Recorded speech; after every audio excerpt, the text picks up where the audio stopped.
Terima kasih Tuhan Yesus, amin. Sebelum kita mulai materi kita, Ibu akan absen. Andre, Ada Bu. Grayson, Ada Bu. Cendika. Ada Bu.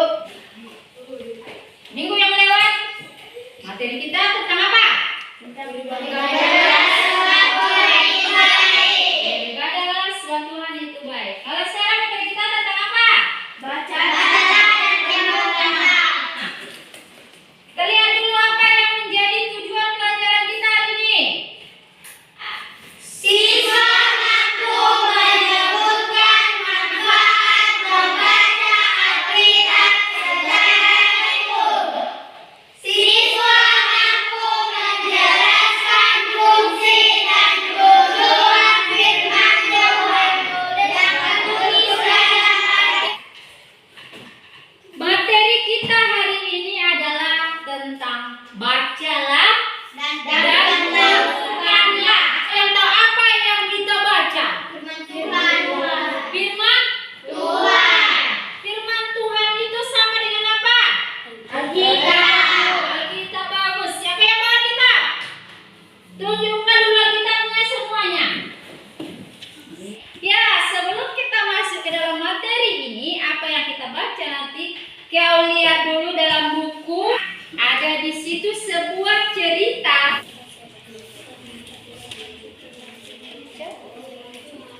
Ya, siapa yang udah sini bacanya? Ya, kau lihat, kau baca kembali ceritanya, baru kau jawab. Ibu kasih waktunya 2 menit. Yang udah siap? Siapa? Ayo. Agar cucunya dapat memahami apa makna membaca Alkitab. Ya, bagus. Agar menasehati Lagi. agar cucunya tahu berusaha agar ia semakin mengerti dan memahami Alkitab. Iya, tepuk tangan dulu. Siapa di sini yang pernah membaca Alkitab? Kita masuk ke dalam materi kita. Buka Alkitabnya di 2 Timotius 3 ayatnya yang ke-16.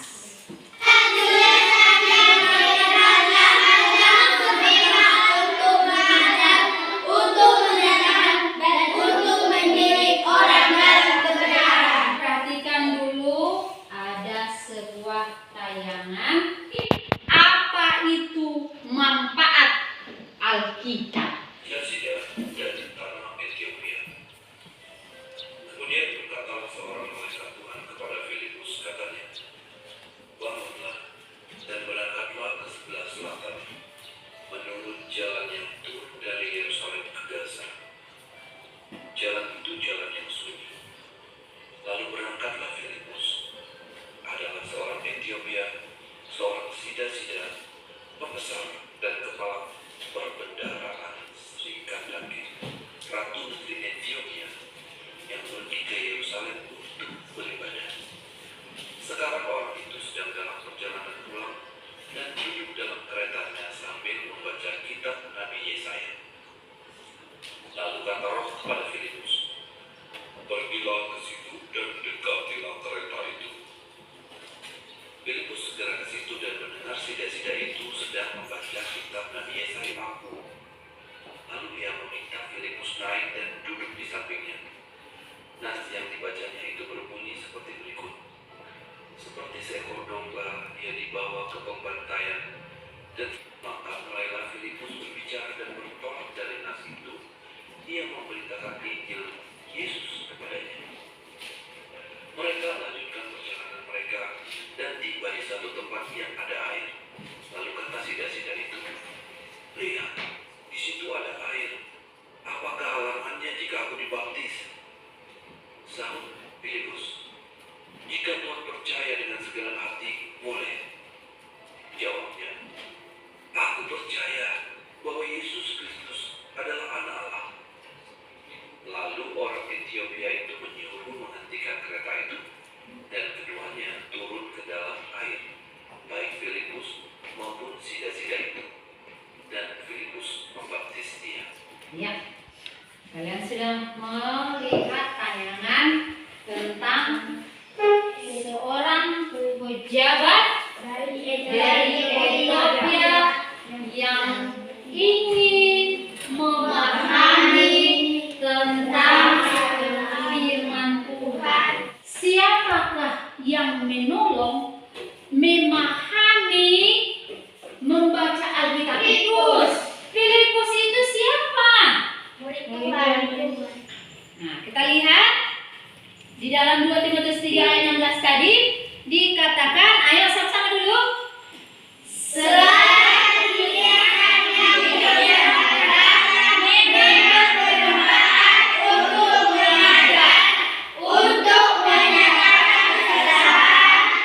Dari mana kita tahu apa manfaat membaca Alkitab? Tuhan yang kita baca yang ada di dalam Alkitab ini. Kalau kau tidak memahami, boleh kamu tanya kepada siapa yang dekat dengan kalian di rumah? Orang tua. Bapak pendeta. Kepada siapa lagi kalau di gereja? Guru sekolah minggu. Di dalam Alkitab ini diberitahukan tentang apa yang akan terjadi di akhir masa yang akan datang. Ayo, siapa dulu yang berjanji rajin membaca Alkitab? Ya. Dan apa tadi yang dikatakan oleh orang Ethiopia? Ibu akan membagi lembar kerja untuk dalam satu. Ya, ini kelompok 1. Ini kelompok 2.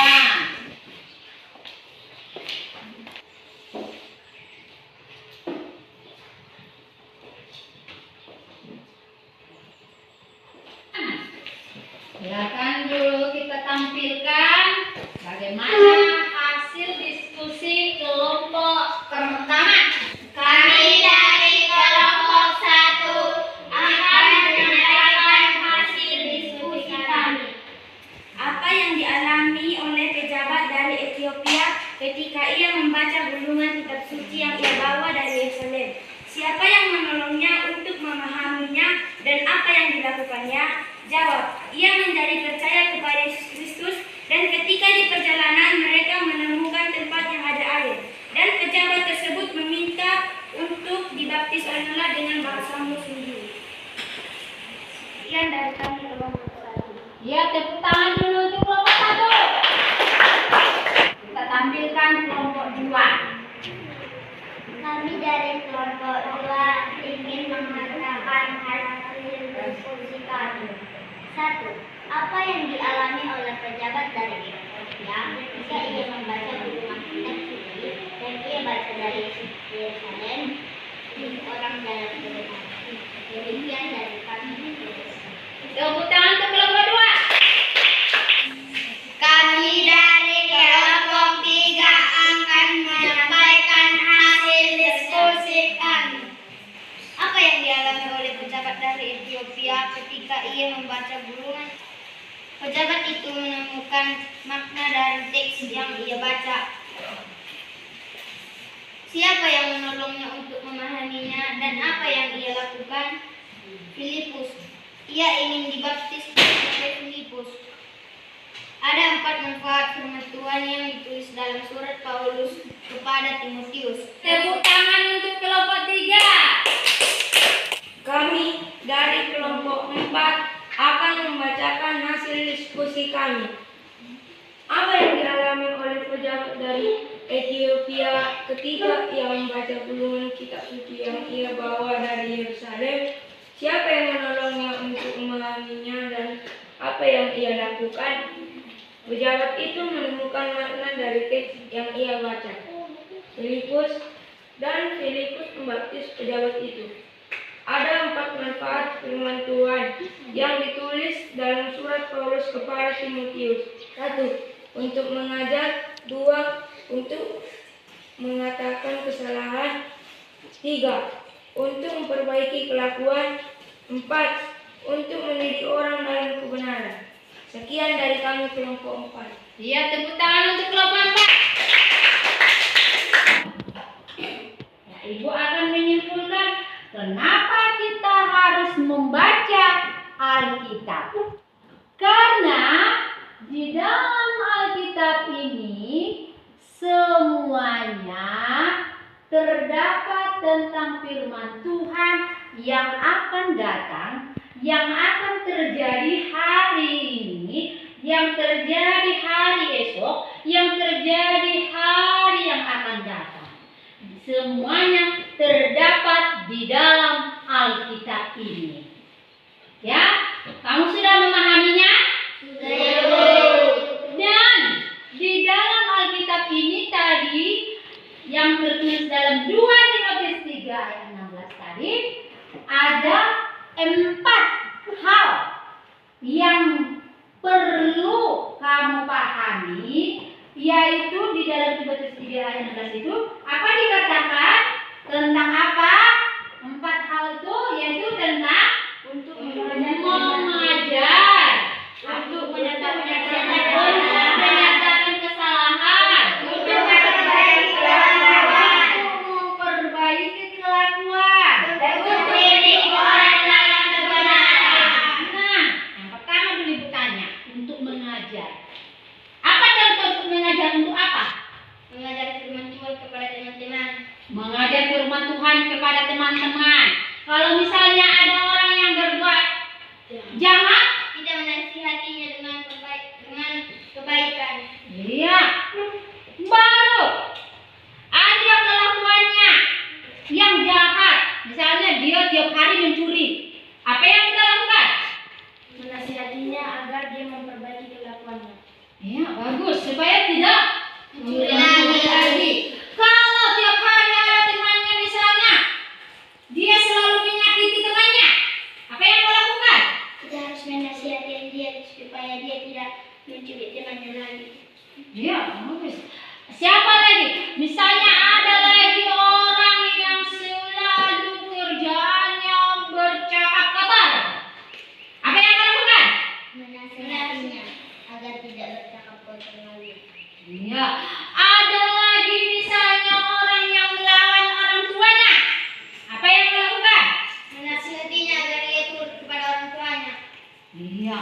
Semuanya menasehati. Dari mana kita tahu cara menasehatinya? Dari Alkitab. Nah, mulai sekarang ayo berjanji. Berjanji dulu. Mulai saat ini saya akan rajin membaca Alkitab. Ayo. Mulai saat ini saya akan rajin membaca Alkitab. Sampai di sini masih ada yang bertanya? Iya. Siapa yang sudah mengerti? Aku. Iya. Berarti kamu sudah tahu lah ya kan apa yang tidak kita baca, apa yang kita temukan. Kita temukan tentang Firman firman Tuhan yang mengajar kita untuk memperbaiki kelakuan kita. Untuk mengakhiri materi kita berdoa dulu ya. Yuk dipimpin anak kami. Teman, mari kita berdoa. Tuhan, saat ini kami sudah selesai mendengar firman-Mu.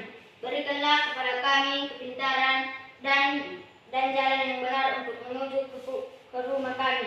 Berikan juga kepada kedua orang tua kami dan guru-guru kami rezeki yang berlimpah dan umur yang panjang. Terima kasih Tuhan Yesus. Amin. Amin.